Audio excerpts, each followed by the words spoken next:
Buenos días, amantes de la historia, madre de la geopolítica y del buen gobierno. La Fundación Excelencia, Liderazgo y Transformación presenta la memoria histórica de otra de las múltiples violaciones de los derechos humanos perpetradas por las cuadrillas narcocomunistas en Colombia. El señor coronel Luis Alberto Villamarín Pulido, presidente de la Fundación, presenta los muchos testimonios de quienes han sido víctimas de los grupos narcoterroristas, crímenes sobre los cuales los delincuentes no han pagado las penas y menos reparados los daños causados, protegiéndose con la omisión y complicidad premeditada de los magistrados del Tribunal Especial para la Paz y la comisión relatora del informe de la verdad, entre comillas, dirigida por el jesuita Francisco de Rux, dos organizaciones en donde se infiltraron simpatizantes del perverso comunismo con la intención de evadir la justicia, inculpando al Estado de los crímenes cometidos por los grupos terroristas. Por ello, la Fundación los describe en capítulos diarios con la veracidad histórica de quienes sufrieron las agresiones, porque se podrá engañar a algunos por un tiempo, pero no a todos por siempre. Adelante, mi coronel Alarcón. Cordialísimo saludo, mi coronel Saldaña, y para toda nuestra audiencia, para la mesa de trabajo y para los cibernautas que más tarde se unirán con la verdadera memoria histórica de nuestro país en diferido. Damos gracias a Dios por este nuevo día, pero además por darnos la oportunidad que se nos brinda para poder llevar nuestro programa a muchos rincones, no solo de nuestro hermoso país, Colombia, sino también del mundo y el universo entero, revelando la verdad verdadera, la que no es amañada, y por medio de la cual, para un país y sus habitantes, se constituye base fundamental para su evolución y construcción de un futuro mejor, ya que conoce su propia historia en profundidad. Esta afirmación está reflejada en la famosa frase de quien no conoce su historia está condenado a repetirla. Saludemos la mañana, comunicándonos con nuestro presidente de la Fundación Excelencia, Liderazgo y Transformación, el señor coronel Luis Alberto Villamarín Pulido. Muy buenos días, mi coronel. Buenos días, mi coronel. Muchas gracias.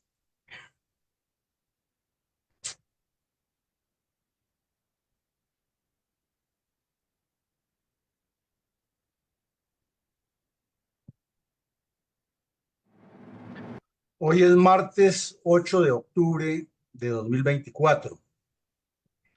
Nos reunimos nuevamente virtualmente para la emisión número 640 de la memoria histórica aún no contada del conflicto armado en Colombia.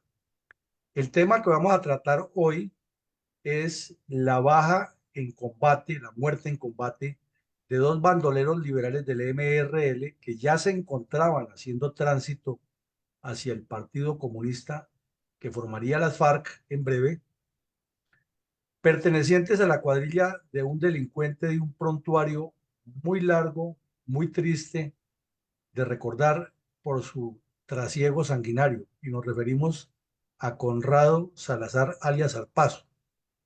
Estos delincuentes acababan de cometer una masacre y eran buscados por la Policía Nacional y fueron localizados en cercanías a Cartago Valle y la Unión Valle el mismo día a comienzos del año de 1965, y en diferentes combates fueron eliminados por las Fuerzas Armadas. Fue un golpe importante en un momento complejísimo para el país, como lo hemos visto, que fue el inicio de enero del 65, cuando el ELN asaltó el municipio de Simacota, las FARC asaltaron el municipio de Izacauca.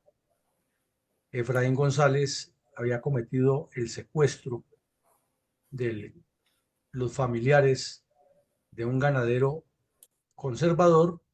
Se anunciaba un gran paro nacional, la politiquería estaba en su esplendor y el país hablaban de paz y de recuperación de la tranquilidad los dirigentes políticos, mientras las guerrillas comunistas crecían en el Tolima, el Cauca, el Huila, el Meta, Santander, Cundinamarca, y el mundo iba dando otro viraje debido a los problemas de la Unión Soviética y la China.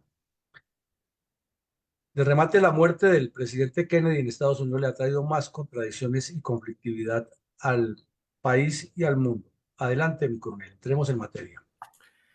Mi coronel, ¿con qué importantes cifras de disminución de la aterradora violencia del bandolerismo tripartidista debido a la efectividad del Plan Lazo comenzó el año de 1965 en el antiguo departamento de Caldas, que para la época configuraban los actuales territorios de los departamentos del mismo Caldas, Risaralda y Quindío? Mi coronel, más o menos como el 8, el 9 de enero, las fuerzas militares, por medio del Ministerio de Defensa, que estaba todavía en ejercicio, el general Alberto Ruiz Novoa, publicaron unas cifras importantes, en las cuales se le daba un parte de victoria parcial al país, porque durante el año 64 había habido muchos éxitos derivados del Plan Lazo. El Plan Lazo, como sabemos, era una combinación de operaciones militares con acción cívico-militar, inteligencia, y buscaba, pretendía que el gobierno nacional se comprometiera por medio de sus instituciones en la recuperación total de las áreas, en la apertura de nuevos caminos de progreso, en la reeducación del pueblo colombiano hacia objetivos nacionales.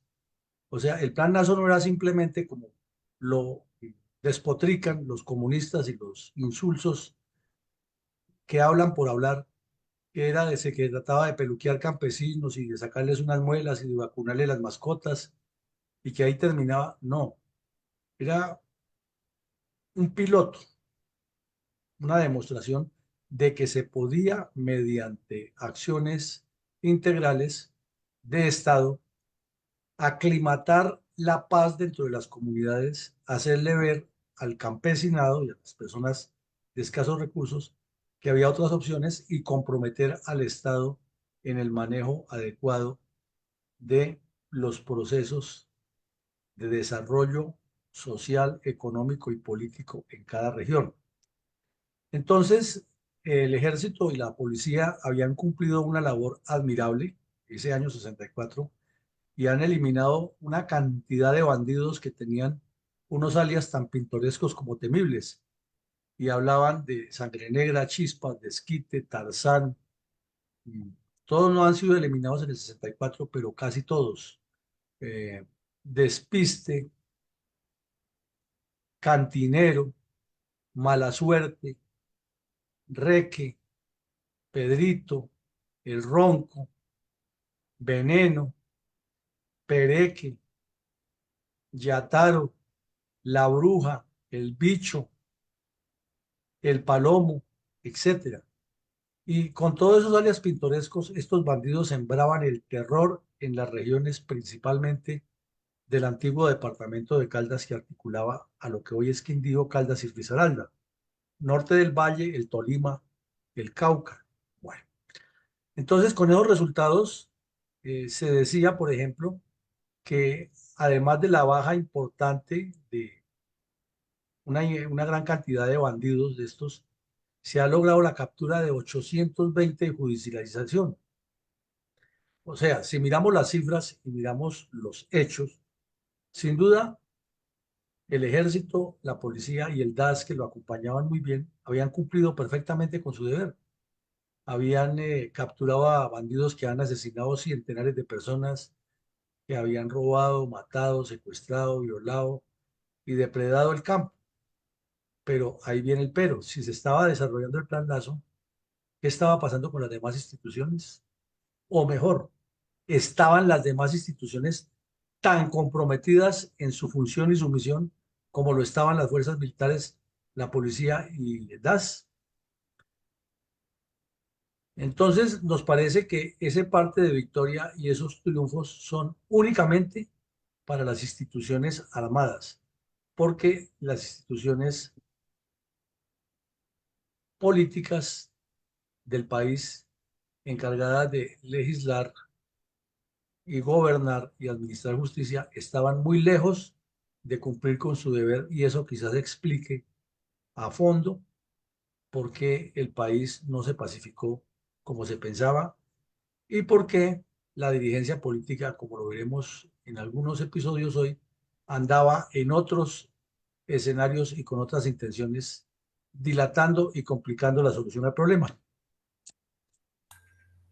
Mi coronel, ¿cómo sucedieron los hechos relacionados con la muerte en combate de los bandoleros liberales del MRL Arbey Valencia García en el municipio de La Unión y Antonio Cañas en el municipio de Cartago, ambos municipios del departamento del Valle, en enero de 1965? Mi coronel, este par de delincuentes pertenecían a la banda de Conrado Salazar, alias Arpazo, un delincuente que sembró el terror en el Valle del Cauca y luego se trasladó al Meta a delinquir con tiro fijo, con las FARC. Y allá fue dado de baja por el batallón Vargas en el año de 1967. Entonces retrocedamos en el tiempo.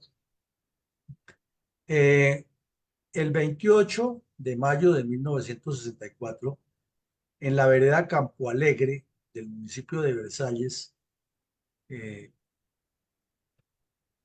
el bandolero Arbey Valencia García, miembro de esa cuadrilla, asesinó a un agente de policía y luego participó en varios crímenes, en varios asesinatos e inclusive en el incendio de varias viviendas, robos e hurtos y andaba con otro delincuente muy conocido que se llamaba Dubán Hidárraga, que era del grupo, y en compañía de Antonio Caña, otro bandido muy conocido por quien la gobernación del Valle ofrecía 15.000 pesos de la época, era mucho dinero, traducido al día de hoy. Habían participado en una emboscada a la Policía Nacional y habían asesinado a unos miembros de la policía y habían cometido otros delitos en la zona. Entonces, en una operación del ejército fue capturado el bandido Arbey Valencia y de manera increíble a los poquitos días lo dejó libre un juez de la República, lo cual indica que no había compromiso de la rama judicial y probablemente corrupción para que un delincuente de tanta peligrosidad quedara libre en menos de lo que lo habían capturado o el tiempo que se había invertido en capturarlo y los riesgos que se habían corrido para hacerlo. Entonces,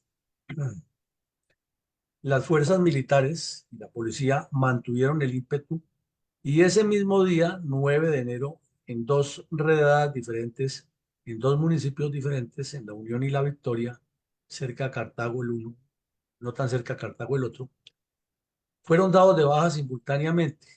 En el uno, en el caso eh, de Arbey Valencia, fue muy fácil porque estaba consumiendo bebidas embriagantes en un establecimiento público y la gente informó y ahí llegaron a capturarlo y cuando trató de escaparse, lo rodearon, utilizó el revólver para disparar contra los policías reaccionaron y lo dieron de baja fulminantemente en el lugar. El otro delincuente fue un poco más espectacular la baja, el tal Antonio Caña, porque también estaba en un sitio con varios bandidos consumiendo bebidas embriagantes e intimidando a las personas que se encontraban allí eh, departiendo. Entonces, le avisaron a la Policía Nacional. Cuando llegaron, la banda era más grande de lo que imaginaban. Inicialmente, un policía muy valiente, de nombre o de apellido Perdomo, enfrentó la cuadrilla mientras por radio patrullas se comunicaban y traían refuerzos. Fue un tiroteo espectacular a la madrugada eh, de ese día. Se escaparon varios bandidos de todas maneras, pero el agente, muy valeroso, logró eliminar a ese bandido y herir al guardaespaldas que fue capturado. Entonces, la Policía Nacional, que estaba bajo el mando operacional de las fuerzas militares, se apuntó un doble hit con la baja de estos dos delincuentes que tenían un larguísimo prontuario y que ya estaban en conversaciones con el Partido Comunista para integrarse a las FARC o las nacientes FARC. Eh, También resultó herido otro suboficial de la policía, el que iba al mando de la patrulla, también recibió heridas no tan graves como el agente Perdomo, pero en síntesis, en ese sitio fueron dados de baja, o en esa operación combinada en dos lugares distintos fueron dados de baja Antonio Caña y Arbey Valencia y capturado el bandido Pablo Marino Osorio, de 39 años de edad, eh, que era el guardaespaldas del tal Caña. El agente Mario Perdomo el, y el agente Gustavo Serna quedaron heridos mucho más grave el caso de Mario Perdomo Tobar, quien fue el héroe de esa situación porque fue quien enfrentó directamente a los bandidos, que eran varios, y aunque logró eliminar al cabecilla principal y herir al guardaespaldas, pues él también resultó gravemente herido. Adelante, Nico. Mi coronel, ¿cuál fue la siguiente exitosa operación de la octava brigada contra el bandolerismo terrorista, un día después de las muertes en combate de los dos bandoleros liberales del MRR, Arbey Valencia García en La Unión y Antonio Caña en Cartago, ambos del departamento del Valle, en enero del 65. Pues que al día siguiente la Policía Nacional, bajo el mando operacional de las fuerzas militares, realizó otra exitosa operación contra las bandas de Chispas. Y estas ocurrieron en el municipio de La Tebaida, donde ya el Partido Comunista tenía unas redes grandes y una organización celular orientada a reclutar a jóvenes para enviarlos a las FARC o a las guerrillas que estaban formando en el Pato, Guayabero, Río Chiquito, que pronto se llamarían las FARC. El papá de Timochenko era el presidente del Partido Comunista ahí en esa zona y era el que coordinaba todas esas acciones. Y los bandidos de Chispa ya andaban en acercamientos, estaban en visitas permanentes, pero no se ponían de acuerdo, era por la barbarie que le fascinaba cometer a los bandidos del MRL, porque estaban acostumbrados a robar, secuestrar, violar, etcétera, y las FARC ya les exigían y les pedían que si, o los comunistas, no las FARC porque todavía no llamaban las FARC, les pedían que para integrarse a sus cuadrillas debían replantear el comportamiento del lumpen, como dicen en el lenguaje comunista, lo cual era muy difícil. Por eso las FARC en sus inicios fueron similares a estos bandidos y después fueron peores. Eh, lo cierto es que en un combate que veremos en estos días toda la historia, fueron dados de baja 3 bandidos y resultó muerto un policía y otro herido. Como vemos, en 2 días la Policía Nacional puso muertos y heridos y esa fue la constante durante todo ese periodo de la violencia tripartidista. Al mismo tiempo demuestra que el Estado colombiano jamás ha sido bien gobernado, en especial en esta época de la violencia partidista en adelante, y que el sudor, la sangre y las lágrimas de los miembros de la fuerza pública es temporal, mientras pasa otro hecho y mueren otros o quedan heridos otros miembros de la fuerza pública y nadie los recuerda, sino que quedan en el olvido como si su sacrificio hubiera sido en vano para una sociedad que ni gobierna ni se deja gobernar. ¿Cómo ocurrieron en Florida, Valle, los hechos relacionados con la captura del bandolero del MRL, Guillermo Arbeláez, alias Tranquilo, integrante de la cuadrilla de Conrado Salazar, alias Zarpazo, quien para la época ya había iniciado el tránsito hacia las guerrillas comunistas que pronto se autodenominaron las FARC? Bueno, Coronel, en el Valle fue simultáneamente capturado un bandido que le decían Tranquilo, que había delinquido bastante en el sector de Florida y de Cali. Y ese bandido también había pertenecido a la banda de Zarpazo, que como ya dijimos, Zarpazo hizo un tránsito hacia las FARC y luego terminó allá donde murió. Entonces esto nos indica que venían en forma continua, constante, haciendo esa actividad de cooptación y causándole muchísimos daños al país sin que la respuesta del establecimiento del gobierno fuera clara, porque desafortunadamente el gobierno andaba con el cuento del pacifismo y que era El Salvador, y quienes estaban listos para la campaña del 66 andaban buscando sus prebendas y cómo repartir nuevamente el poder y todos cuadrando su ajedrez o su tablero de ajedrez para conveniencia propia y no para el proyecto o la visión de país hacia adelante. Mi coronel, ¿cómo desarrollaban, entre tanto, las campañas de guerra psicológica los comisarios políticos del Partido Comunista, padrinos y promotores de la FARC? Mi coronel, se dice que en la guerra la primera muerte es la verdad y que los comunistas son muy hábiles en la guerra psicológica y la guerra política y en mentir y regar especies falsas para que se desinforme y se cause desazón y desconcierto. Y ese también es el propósito del terrorismo, causar desconcierto, desazón, falta de certeza, temor, desconfianza. O sea, todos los adjetivos que produzcan incertidumbre están dentro de la guerra psicológica comunista. El 7 de enero del 65, como sabemos, el ELN asaltó Simacota y de inmediato, desde Algeciras Huila, se regó una mentirosa versión que las FARC también habían saltado, o las FARC no, el Partido Comunista con sus cuadrillas, que todavía no se llamaban FARC, había saltado a Algeciras Huila y que luego seguirían con otros municipios. Había ocurrido probablemente el daño del único medio de comunicación que había, que era una línea telefónica y un telégrafo.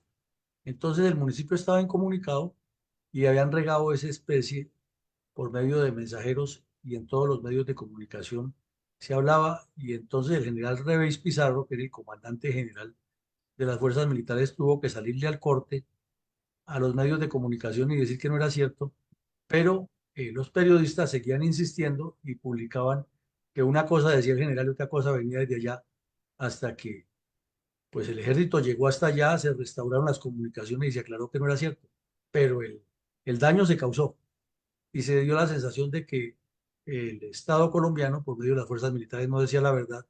Y después de que se aclaró, ustedes saben que una mentira que se repite es difícil eh, desmentirla. Mi coronel, ¿tenía el bandolero conservador Efraín González Telles alguna conducta similar de desinformación? Igual, mi coronel, igual él utilizaba también sus estratagemas, lo estaban buscando, cometía masacres, acababa de participar en esa componenda oscura del secuestro de los familiares del señor Vargas, y entonces, para terminar de enredar las cosas, envió a sus cómplices que estaban dentro de los partidos políticos, como ya hemos visto, y dentro del mismo Congreso de la República, a que dijeran que no, que Efraín González ahora estaba como peón en Venezuela. Y al mismo tiempo, la familia decía que los dos jóvenes que al fin habían aparecido no habían sido rescatados por la Policía Nacional, sino que habían sido liberados. Y el señor Valencia, que era el presidente de la República, como era eh, amigo personal del señor Vargas y quería demostrar que su gobierno era muy efectivo, en especial él era el salvador, él era el héroe, era el Chapulín Colorado, entonces le ayudaba al cuento de que sí habían sido liberados. Entonces quedaba esa incertidumbre para todo el país. Por un lado el ELN destruyendo un poblado y decían que había habido guerrilleros cubanos y que, de hecho, Colombia estaba al borde de la desaparición. Por el otro lado, Efraín González eh, perpetrando canalladas con politiqueros y luego diciendo que él estaba en Venezuela. Y por el otro lado, el Partido Comunista diciendo que ya habían asaltado a Algeciras Huila y que eran los salvadores. Y al otro lado, en el Quindío y en Valle, los bandidos cometiendo desmanes y el ejército a tope tratando de resolver todos esos problemas. Entonces sí había un entorno de desinformación y de guerra psicológica que crecía muchísimo. Mi coronel, ¿cuál fue la dolorosa noticia acerca de la salud del agente de policía Luis Mario Perdomo Tovar, quien resultó herido durante el combate con la cuadrilla de Antonio Caña en el municipio de La Unión Valle? Pues mi coronel, desafortunadamente, el agente fue llevado de urgencia a la clínica de Cartago. Fue imposible trasladarlo a Bogotá, al hospital militar, porque sus heridas eran muy graves. Tenía apenas 28 años de edad, era soltero, natural de Palmira, de herencia huilense, y desafortunadamente falleció la noche siguiente de los hechos en el hospital. Fue un golpe durísimo para la Policía Nacional, para el país, para la región, porque además era una persona muy apreciada en la Unión Valle, ya que tenía mucha cercanía con la comunidad, era una persona de carisma, motivador, entusiasta, que colaboraba mucho en las actividades comunitarias. Mi coronel, ¿En qué otros aspectos pululaba la desinformación de la violencia tripartidista en Colombia? Mi coronel, si la desinformación era fuerte por lo del caso de Efraín González y lo eh, que hemos visto, es que había muchas cosas más que estaban ocurriendo. Recordemos que hace unos días vimos el rescate del señor Antonio Penagos, que fue un hacendado del Tolima secuestrado por bandidos comunistas enviados por Tiro Fijo para financiar a las nacientes FARC, y que se convirtió en toda una novela, todo un espectáculo mediático atroz. La liberación de este señor, la familia pagó una cantidad de dinero alta, los bandidos lo pusieron a caminar un señor de edad avanzada por el monte y definitivamente cobraron 120.000 pesos de la época, que era demasiado dinero, 8 veces más de lo que el Estado ofrecía por la captura de Arbey Valencia y de Antonio Caña, cada uno. Eso significa o quiere decir que en el fondo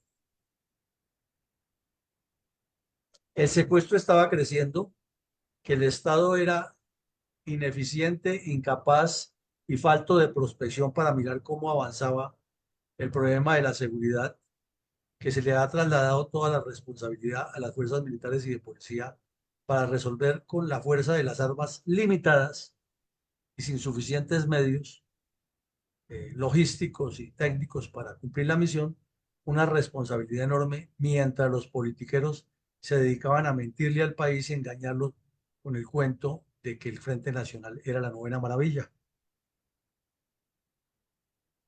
Mi coronel,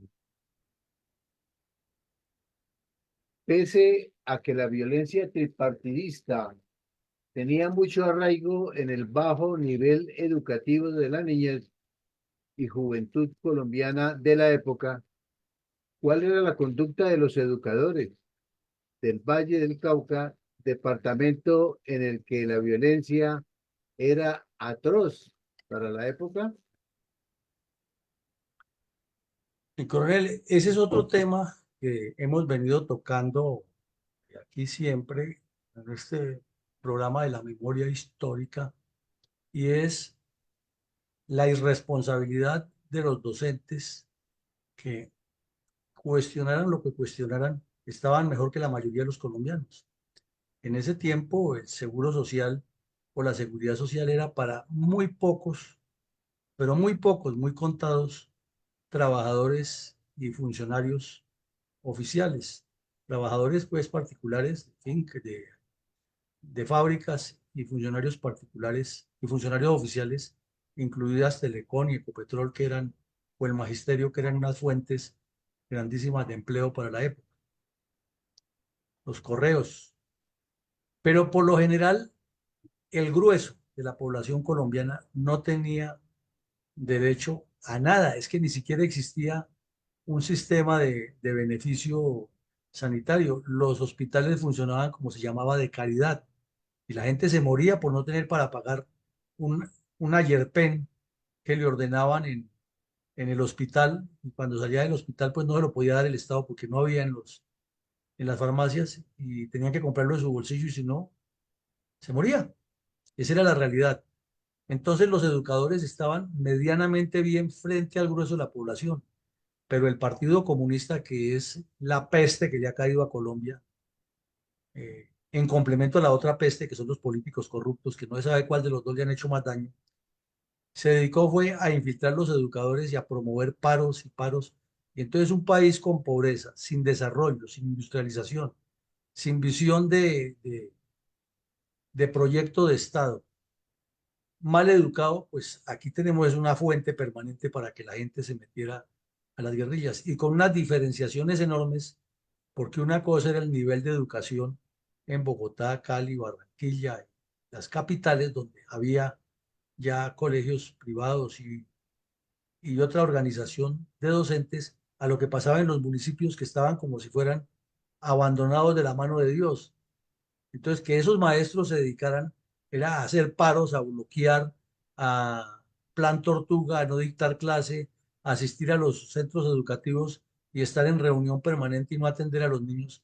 Y esos niños sin ninguna eh, posibilidad de tener campos deportivos o actividades lúdicas o dirección del Estado, pues terminaban era conviviendo con delincuentes o viendo que la única salida para no estar en esa pobreza o en esas dificultades era unirse a las bandas armadas y las niñas a prostituirse. Entonces, el magisterio tiene una gran responsabilidad en lo que nos ha pasado con su cuento de que reclaman siempre los derechos, pero es que reclamaban solo los de ellos y los de los niños y los del resto del país. Si era que en Colombia la gente estaba muy mal. Ha mejorado harto lo de la seguridad social, pero en esa época era fuerte, fuerte ese problema. Mi coronel, ¿cuáles eran los actos politiqueros y populistas del director del liberalismo, Carlos Lleras Restrepo, y por qué lo hacía? Pues mi coronel, aquí lo vemos muy parecido a en esta foto, muy parecido a su sobrino Vargas Lleras, un tipo de estatura pequeña, con textura delgada, de ágiles movimientos y politiquero, oportunista. Ya sabemos que desde el año 58 él se empeñó en que quería ser presidente y se dedicó a hacer campaña política. Entonces dejó que su primo fuera presidente, le hizo campaña en teoría a Valencia para el 62, pero todos esos 8 años se la pasó diciendo es que aquí en Salvador soy yo, y generó la polarización más tenaz que hubo dentro del liberalismo y contra los conservadores, pero la manejaba con una trapacería y una arrogancia increíble. Aquí lo vemos, que había unas obras en Bogotá, en uno de los barrios pobres, que habían avanzado, había que cruzar inclusive todavía por eh, puentes de circunstancia de tabla que se hacían para no embarrarse. Ya llegó y ahí lo notamos. Viene toda la comitiva y él va adelante a toda carrera, como si estuviera de afán a toda hora, porque es una persona hiperactiva. De hecho, Vargas Lleras es muy parecido a él, igual, y gritón, irrespetuoso, desafiante, agresivo y de muy malas pulgas. Entonces fue allá a hacer ese populismo, a inaugurar unas obras como director nacional del Partido Liberal, cuando eso eran obras del gobierno de Valencia. Pero son las paradojas que aquí ocurren. Y ese mismo día, en otro acto, aquí lo vemos metido de cabeza, ahí se ve la foto del señor Vargas, del señor Restrepo, ahora sin sombrero, al lado del presidente Valencia, en la inauguración de el Instituto Colombiano de la Reforma Agraria, que sería lo que le daría a él los argumentos para hacer 3 años después la reforma agraria. Ese instituto ya venía, o sea que no era, no es una obra de él, siempre la han presentado, sino que es obra del gobierno anterior y él lo que hizo fue aprovechar eh, lo que ya existía y como lo vemos con esa arrogancia y esa hiperactividad que tenía, pues se convirtió en la estrella del paseo y además era muy hábil para darle la vuelta a los asuntos y manejar la prensa, utilizar actitudes desafiantes, a veces era una persona histriónica. Parece ser que parte también de sus comportamientos eran fingidos, eran teatrales, y lo hacía desde la óptica de los engañadores, lo hacía muy bien y logró meternos en la cabeza que era un tipo de carácter, cuando en realidad lo que era un tipo autoritario que se creía el dueño del país. Tomando como referencias analíticas los hechos acabados de analizar, ¿hay alguna luz de esperanza para que el gobierno Petro concrete algún acuerdo de paz con los grupos terroristas en Colombia? Se la resumo de la siguiente manera. Para que en Colombia haya paz y haya una transformación integral, producto de esa paz y de esos buenos deseos, se requiere una sola cosa, cambiar toda esa dirigencia descompuesta que ha desgobernado el país, porque es que son ellos los responsables. Ahí vemos, y las últimas dos gráficas son patentes y nos lo demuestran todo. El presidente de la República ya en el ocaso, inaugurando obras y con el director del otro partido ahí metido de cabeza en lugar de estar con sus ministros y con las Fuerzas Armadas, que eran los que le ayudaban, y presentando obras de él, mostrándole al país que aquí está presente el que me va a recibir. O sea, ya había una componenda ahí. Y debajo el otro inaugurando obras que le correspondían al gobierno, sin ser miembro del gobierno, pero es que él era El Salvador. Entonces, eso nos indica que por debajo de la mesa se tejían muchos acuerdos, muchos pactos en la sombra y muchos intereses que no conducían a la paz porque al mismo tiempo estaban ocurriendo todas las barbaridades que decimos y las fuerzas militares y de policía sacrificando sus hombres, muriendo en combates contra estos delincuentes y defendiendo a esa casta descompuesta que estaba en el tope del poder, haciéndole daño al país. Infortunadamente hoy seguimos en la misma. Tenemos un presidente que es cuestionado, se le acusa de ser drogadicto, de ser consumidor de bebidas alcohólicas, de ser irresponsable, una persona que no cumple las citas, que deja parado a todo el mundo, que irrespeta al país, que todos los días inventa una salida en falso, ver cómo desinstitucionaliza y que tiene una cantidad de estúpidos que lo siguen, igual que pasaba con los que seguían a rajatabla al señor Gerard Restrepo. Y de paso, en esa época teníamos a Alfonso López Miquelsen, que había hecho lo que hizo Petro hoy, reunir lo peor de la política colombiana en un solo paquete que llamaban el MRL y hoy lo llaman Pacto Histórico. Entonces, ante esas similitudes y realidades, pues es imposible que se produzca alguna solución favorable a Colombia, precisamente por personajes como estos tres que están en la foto, que han hecho parte de los daños de la violencia comunista contra el país. Síntesis, se requiere un cambio total, una transformación total de la forma de hacer política en Colombia para que el país tome otro rumbo. Mi coronel, escuchemos reverentemente un minuto de silencio en homenaje a la memoria de todas las personas asesinadas por diferentes cuadrillas de bandoleros en el marco de la violencia tripartidista. En este caso específico, en memoria del valeroso agente de la Policía Nacional, Luis Mario Perdomo Tobar, quien resultó herido durante el combate con la cuadrilla de Antonio Caña en el municipio de La Unión Valle.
Entrando en el contexto de cierre de la presente emisión, planteemos algunas reflexiones acerca de las muertes en combate de los bandoleros liberales del MRL, Arbey Valencia García en el municipio de La Unión y Antonio Caña en el municipio de Cartago, ambos del departamento del Valle, en enero de 1965.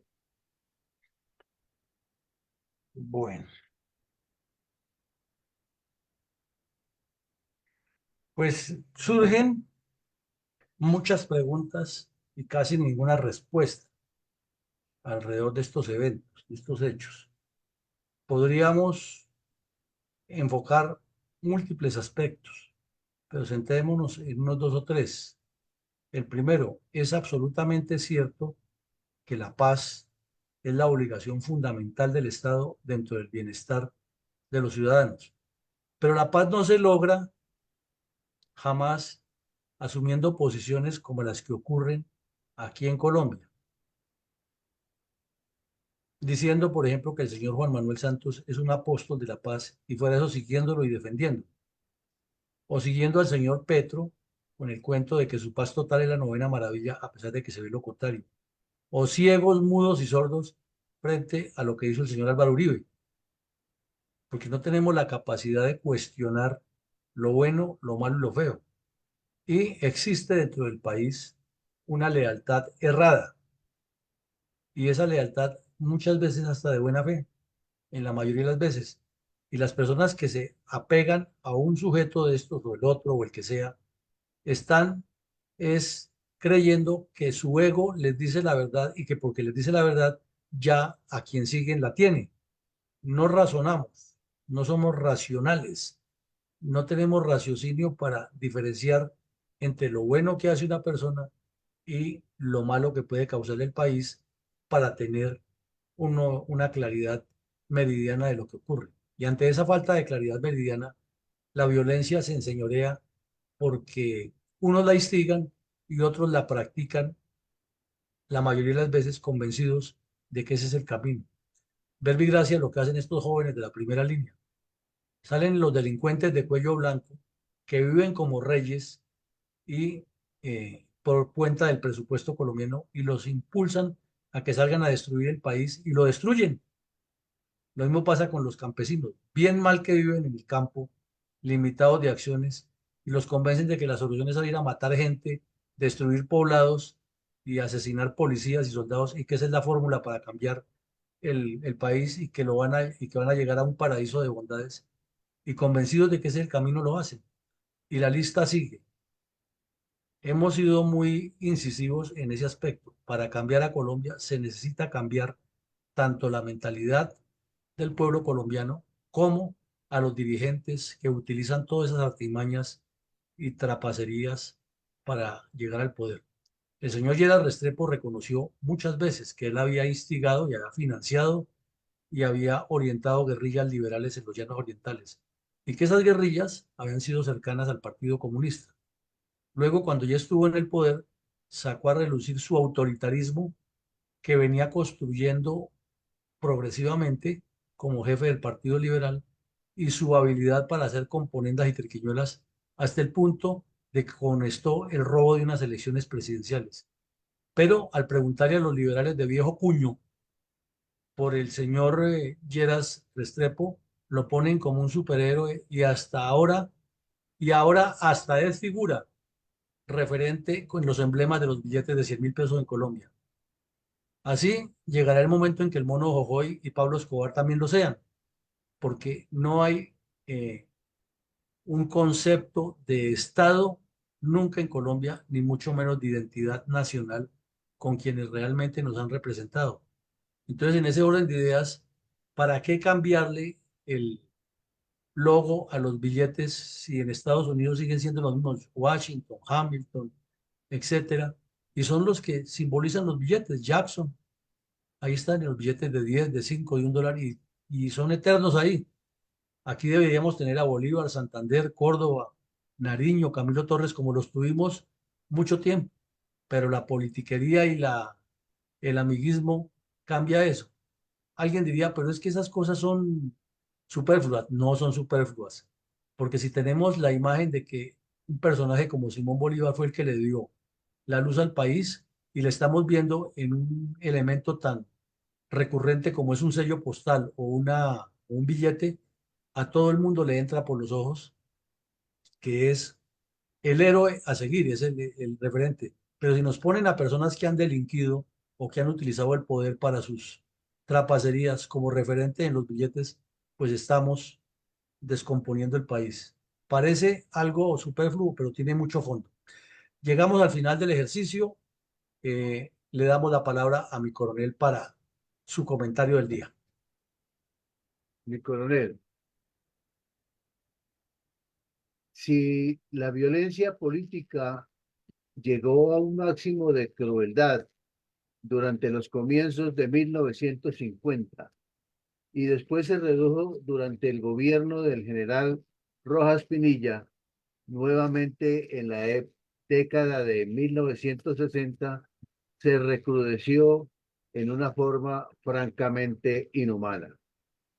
Las Fuerzas Armadas se veían con mucha frecuencia casi al borde de ser superadas por la ola de falta de cordura y brutalidad, circunstancias que fue muy propicia por los dirigentes partidistas, quienes procuraban disputarse el poder de gobernar por la vía de las armas.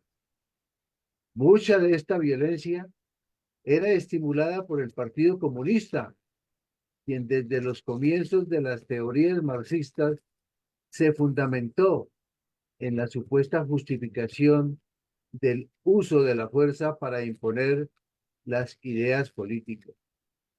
Y el Partido Comunista Colombiano, como se veía opacado por los dos partidos tradicionales del conservatismo y el liberalismo, optaron por adherirse a este último, suscitando la disidencia del MRL.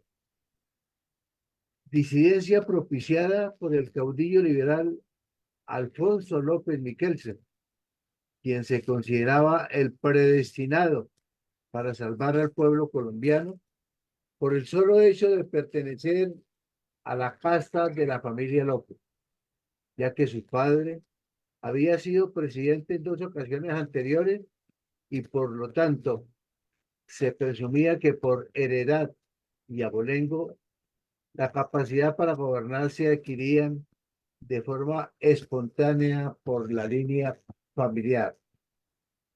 Del movimiento revolucionario liberal surgieron muchos de los cabecillas de los grupos terroristas de esa época que después se fueron transformando en grupos narcoterroristas para lucrarse del dinero capitalista que genera el contrabando de los narcóticos. Dentro de estos grupos de bandoleros que eran patrocinados por los gamonales políticos, se contó las cuadrillas que operaron en los municipios de Cartago y La Unión, en el departamento del Valle, en los años de 1965. Toda la región del norte del Valle se vio asolada por una violencia insensata que en lugar de traer progreso, solo causó destrucción y muerte. En ese entonces las Fuerzas Armadas hacían todo lo posible por contener la violencia contra la población civil, quien se veía agredida con secuestro, extorsión y muerte y arrebato de tierra que hacían estos bandoleros con el fin de obtener los recursos económicos que requerían para sobrevivir como banda de cuatreros predestinados a la destrucción. Y al mismo tiempo creyendo apoyar en forma apropiada a los partidos políticos para que les dieran apoyo y respaldo ideológico. Si no hubiese sido por el sacrificio y la entrega de las Fuerzas Armadas, el país se hubiera dividido y convertido simplemente en una dispersión de tribus primitivas que no tenían posibilidad de conservar la nacionalidad. Este es el motivo por el cual debemos recordar estos sacrificios, donde entregaron lo mejor que poseían, que era su vida, su salud y su tranquilidad para conservar la nacionalidad. Motivo por el cual la Fundación Excelencia, Liderazgo y Transformación Lo recuerda a diario para que el pueblo colombiano tenga posibilidad de identificar realmente quiénes son los verdaderos patriotas y los enemigos de la nación. Muchas gracias, mi coronel. Bueno, Firmado Iván González Urán. bueno, muchas gracias, mi coronel, muy amable. Saludo especial a mi coronel González Urán y que se recupere pronto de su problema de salud. Pues lo que dice mi coronel González es completamente cierto y complementa lo que hemos dicho. El problema de Colombia es de carácter político. Son los dirigentes políticos los que deben resolverlo. Infortunadamente, la dinámica de la política colombiana hace creer que estos personajes que ocupan los cargos son seres superiores en alma, cuerpo y vida a los demás mortales en Colombia y que pueden abusar de las instituciones, pueden abusar del poder y que no hay forma de impedirles que lo hagan porque es que ellos nacieron, como dice mi coronel González, elegidos para ser los salvadores y personajes como Alfonso López o Carlos Lleras, por citar dos del caso de hoy, dedicados a cultivar su ego y engrandecer sus ambiciones personales, le han hecho daño al país y no nos ponemos en el lugar que es ni donde corresponde y nos da una falsa lealtad o una errada lealtad, la equivocación de que tenemos que tolerarles porque es que ese es de mi partido y así es imposible que el país mejore. Esta noche nos vemos nuevamente en nuestros espacios académicos con un nuevo análisis y les deseamos un feliz día y que Dios nos siga bendiciendo y acompañando. Gracias, mi coronel. Feliz día para todos. Igualmente, feliz día para todos. Bendiciones.